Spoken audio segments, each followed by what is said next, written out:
Emma's Universe podcast. Where do we go from here?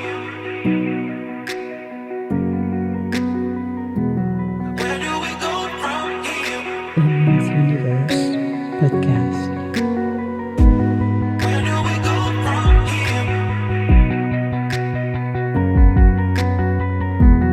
Where do we go from here?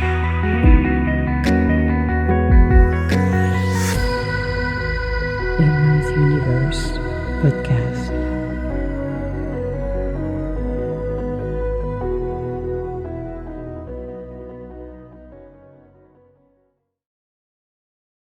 Hello and welcome to Emma's podcast. So in today's podcast, we're going to be talking about.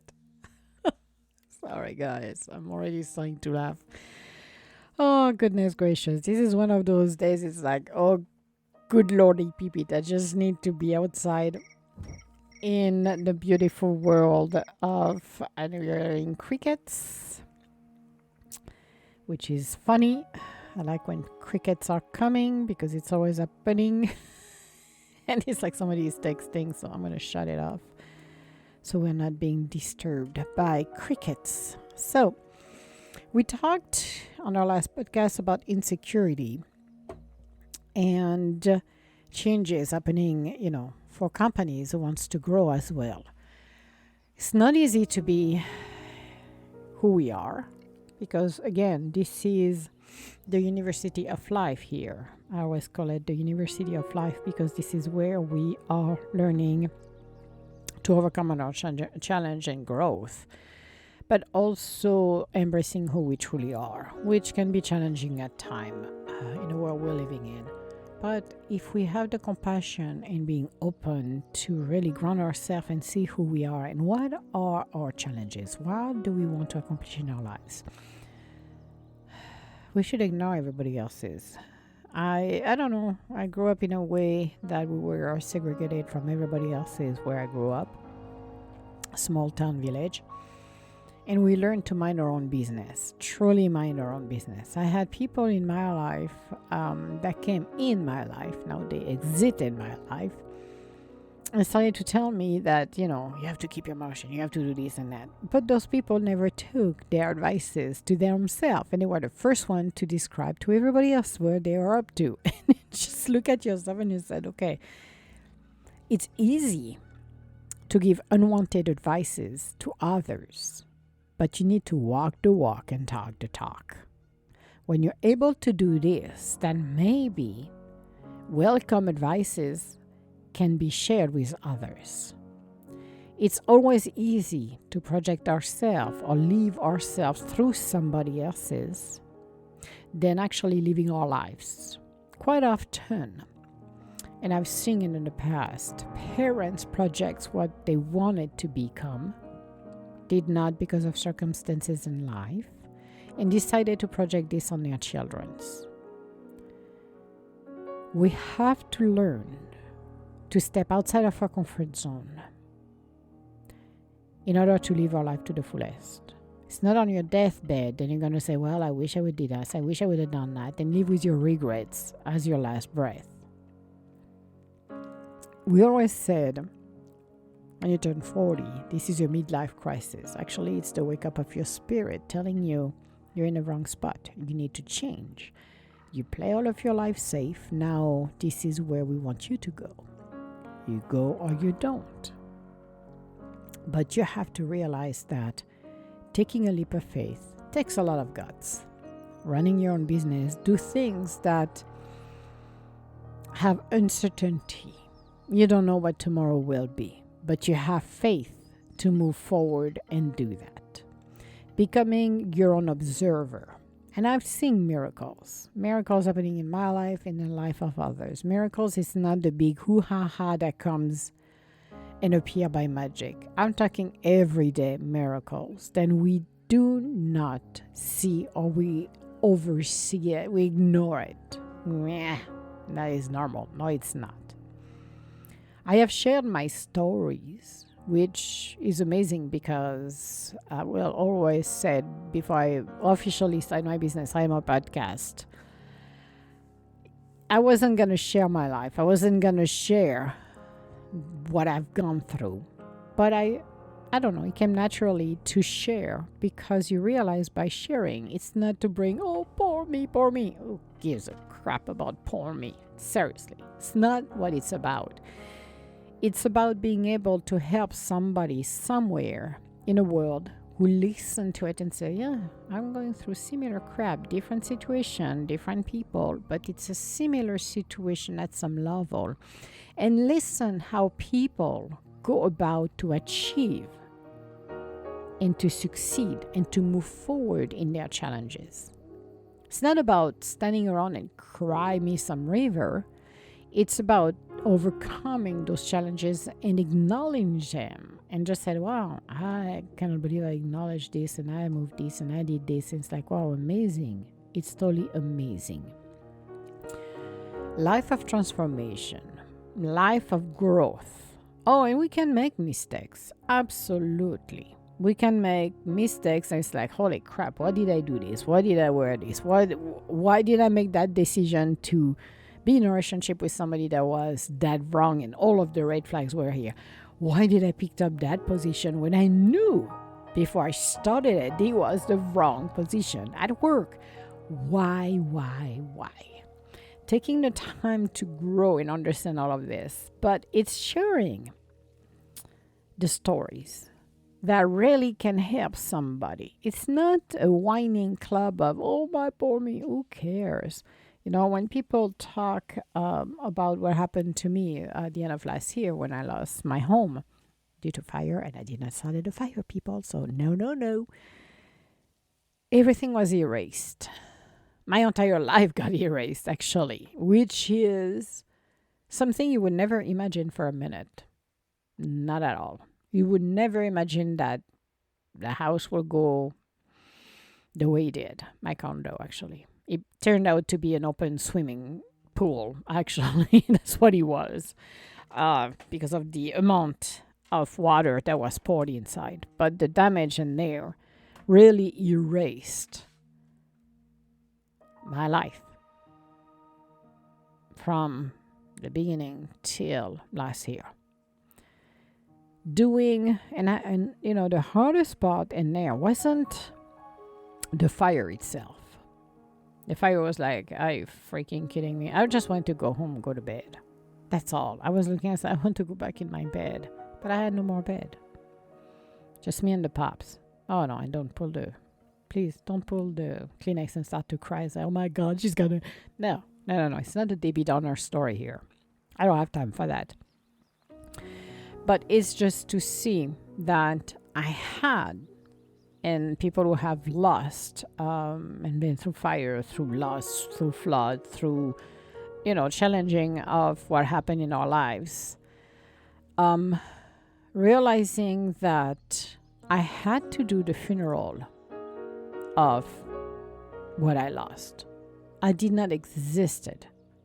I never existed, actually. I felt I got whipped out from the earth, and that was it. Everything gone.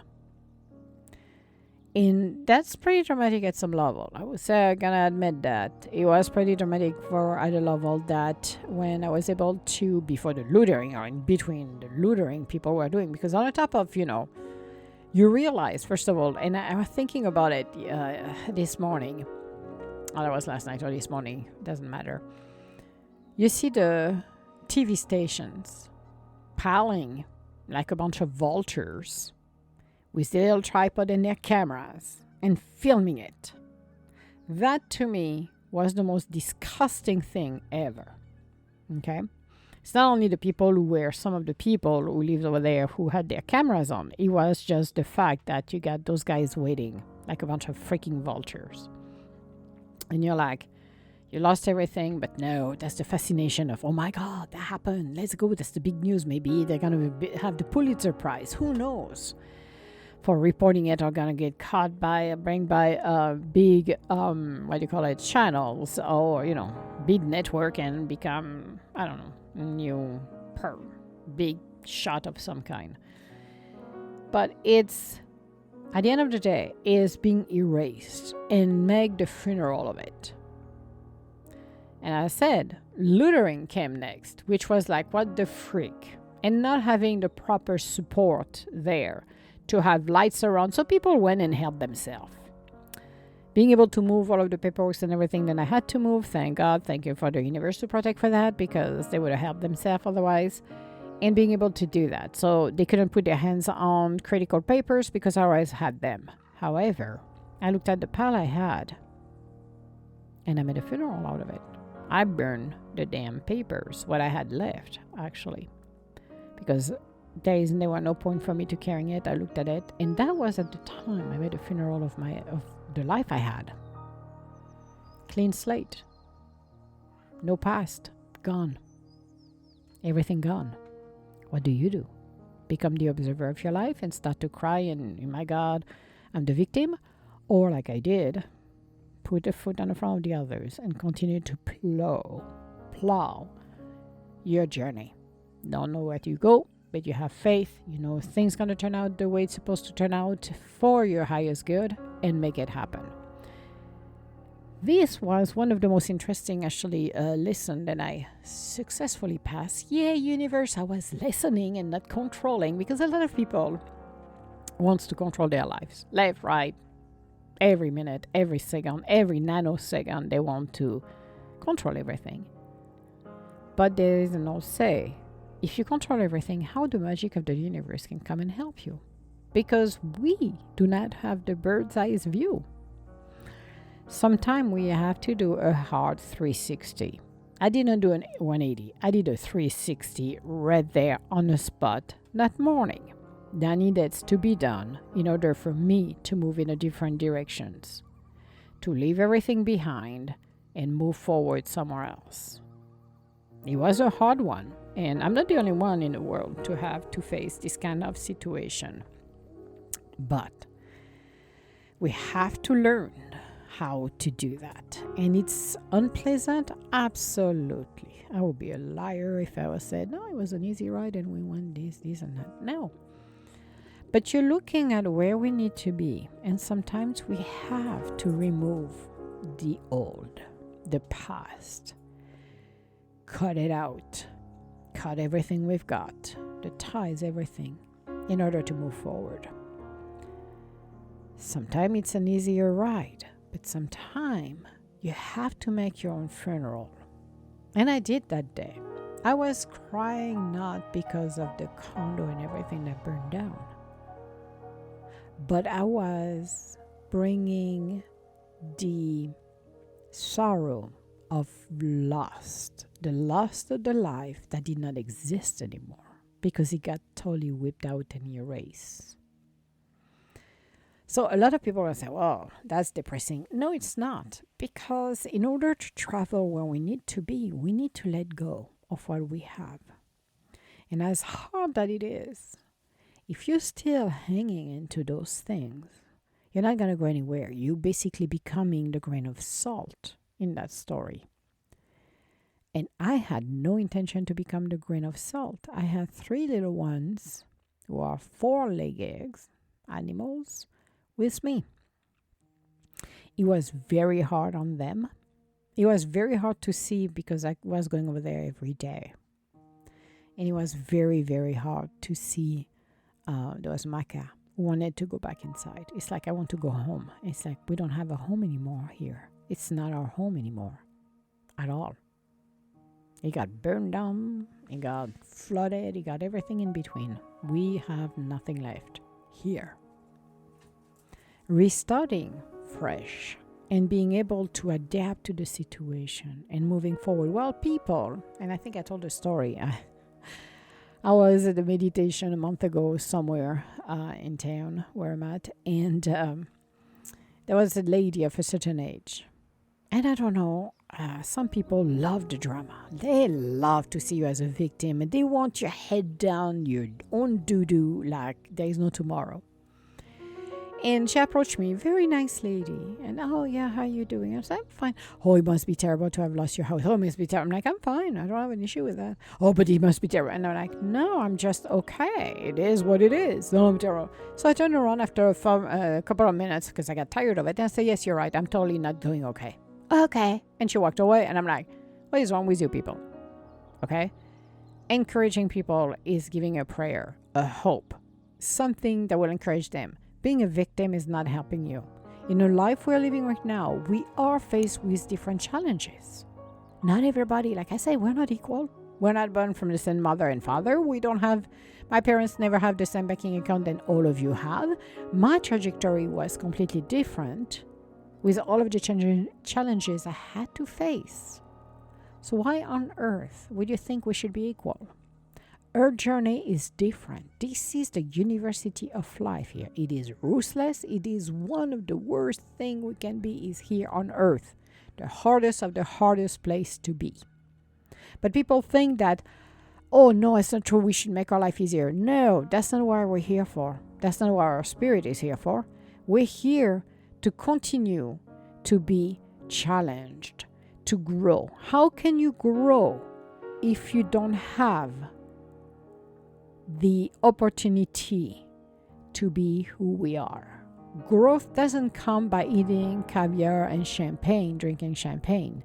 It comes by working and being challenged, being fearless, facing adversity, facing challenges. Maybe you want to take a class you have never taken and you don't have the skill set and you're not up yet to par. And you have to become, before the journeyman, the apprentice. We're here to learn, to grow and mature, but also being able to become the observer in our lives. People are people. You're never going to change people. They will change if they want to change. The only thing you can do is change yourself. Change your mind. Refocus. Stepping back in the entire circumstances of life. What happened in the past 6 months to you? What do you see? What you have done? What you have accomplished for the past 6 months? How you are today, and look back at where you were 6 months ago. What can you do to continue to improve who you are? It is so interesting to see how we change and evolve, but also the circumstances that makes us shift the course of our lives. And to me, as of today, we are just still on the upper battle to get where we need to be. But why don't we have that extension of our own self and really acknowledge who we truly are? What can make us feel better in our lives than really embrace who we truly are? We are a work in progress. We're not perfect. We're never going to be perfect. We're only perfect in the eyes of the behold, to God, to the universe, to the kahuna, whomever you call it, to the infinite. But we're here to grow and mature. Not only at our spiritual level, but our human level too. And sometimes you're looking at people like a bunch of cavemen. And you ask yourself, well, no wonder nobody wants from the outer world here wants to come and visit us, because we're all nuts. But we have to give ourselves a break to really open ourselves up and decide what direction we want to take. But observe how far you've come. Again, you're not the same person you were 6 months ago. I'm not. I'm not the person I was a week ago. You gain your wisdom by observing the world. We are living in a world of madness, of beauty, of miracles, of craziness. But we also are here to continue to embrace who we truly are. The life of 1,000 is a life of transformation. And we're all transforming ourselves at our own pace. Don't be in competition with anyone, because we all are doing it at our own pace. Some people are willing to take a risk to change themselves, and some won't because they're afraid. When you're living with a partner, when you have a partner in your life, you need to understand as well, we're not at the same speed than they are. Maybe they are further ahead of where we are, or maybe we're further ahead where they are. And sometimes we can lose patience because we're thinking, oh my God, they're too slow. No, they're going at the pace they need to go. And it is the same for us. So, sharing stories, sharing what happened to us helps somebody else's. I have seen miracles. I have seen people stepping that I had no idea who they were. Like we said, the perfect strangers coming into your life like an angel and helping you. I have witnessed it.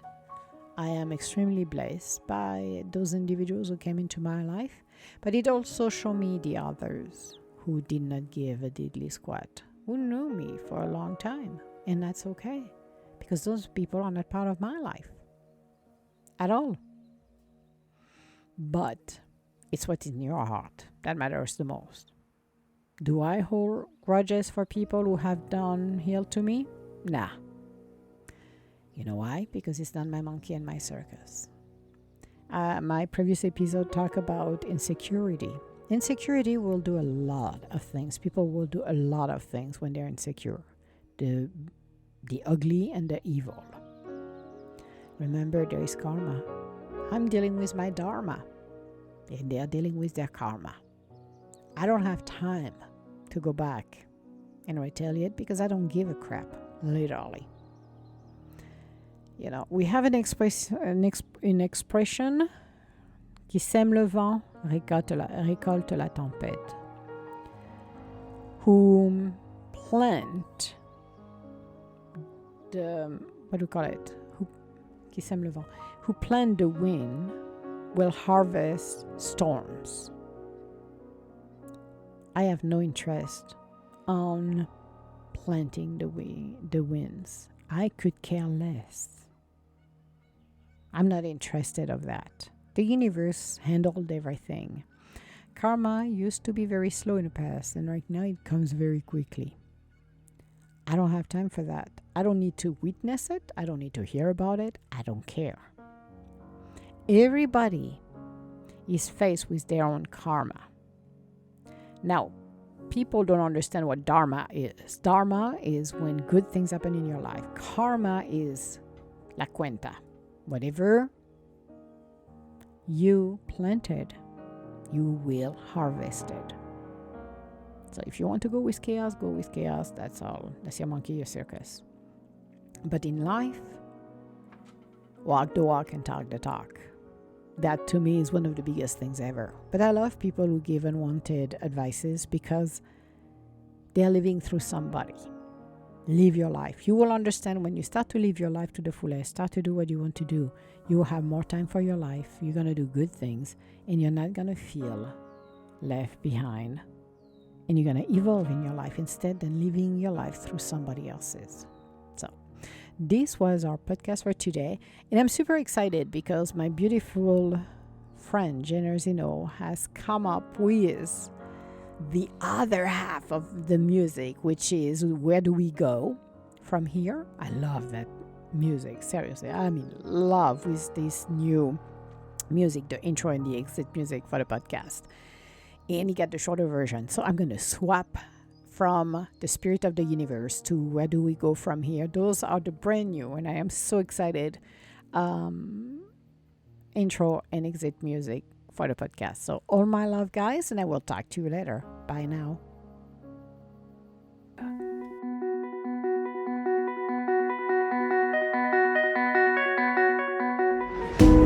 Where do we go from here? Emma's Universe Podcast.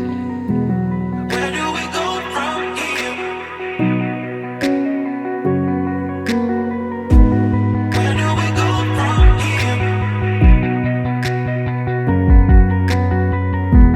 Where do we go from here?